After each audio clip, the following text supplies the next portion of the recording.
Hello students, now in this video I am going to explain paragraph once again 13 and 14. Don't you have ever peep? I asked the girl. जब मैं उससे मिला तो मैंने उससे पूछा कि क्या आप उसमें से झांक नहीं सकती हो।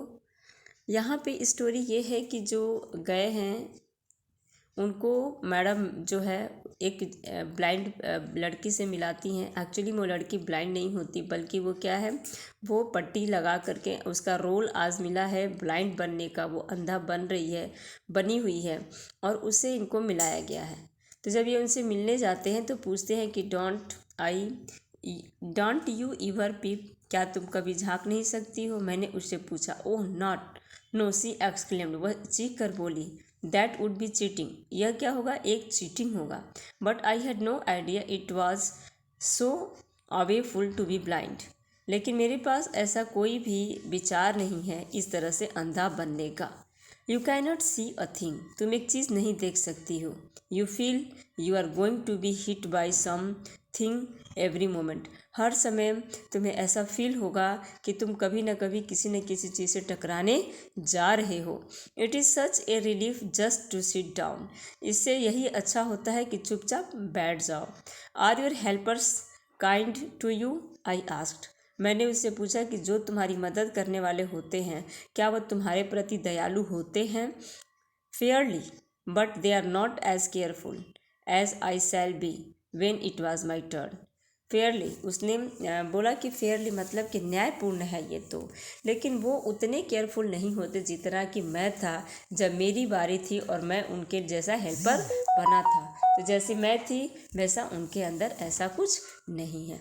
Those that have been blind already are the best helpers, जो व्यक्ति पहले से ही अंधा होता है वो अच्छा हेल्पर बन सकता है ना। अंधा होता है मतलब अंधा बनने का रोल प्ले किया रहता है, वो एक अच्छा हेल्पर बन सकता है। और it is perfectly ghastly not to see, I wish you try.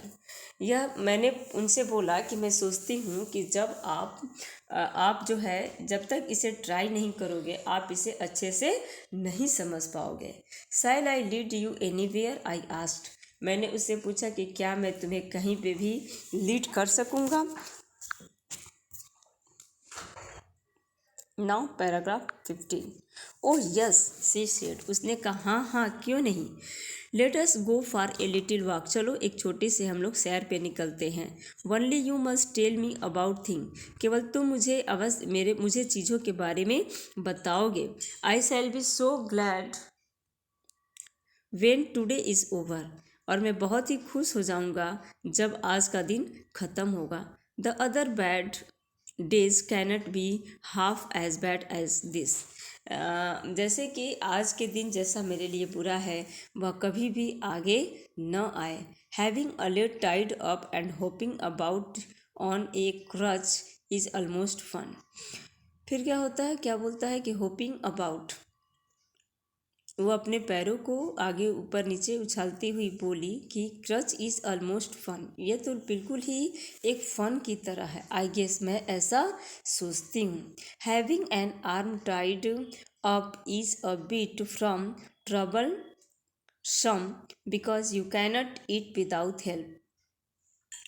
अब उसके बाद क्या बोलती है, हैविंग एन आर्म, उसने अपने हाथों को टाइट बांधा, भुजाओं को बांधा। अब इज़ द बिट मोर ट्रबलनेस, बहुत अधिक ट्रबल में, मतलब उसने अपने हाथों को ऐसे इशारा किया जैसे लगता था कि वो बहुत ही ट्रबल में है।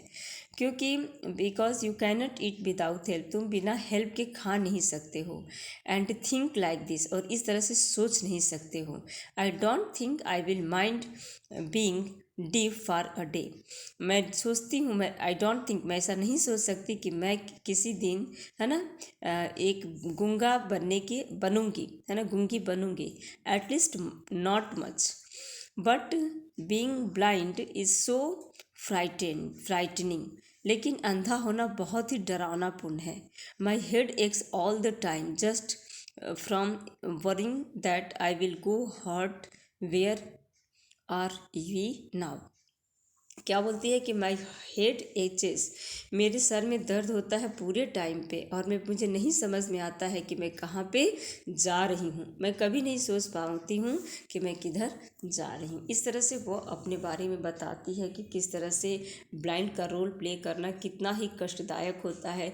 लगे हाथों उसने ये भी बताया कि जो उसके हेल्पर्स होते हैं, है ना, और जो पहले ब्लाइंड बनने का रोल प्ले कर लिए होते हैं, वो ज़्यादा अच्छे से काम करते हैं, बशर्ते कि जो बिल्कुल ही फ्रेशर होते हैं, जो कभी ब्लाइंड डिफ या कोई भी चीज़ रोल प्ले नहीं कर पाते हैं, तो वो उतने अच्छे से हेल्पर नहीं बन पाते हैं। Okay students, thanks for watching this video.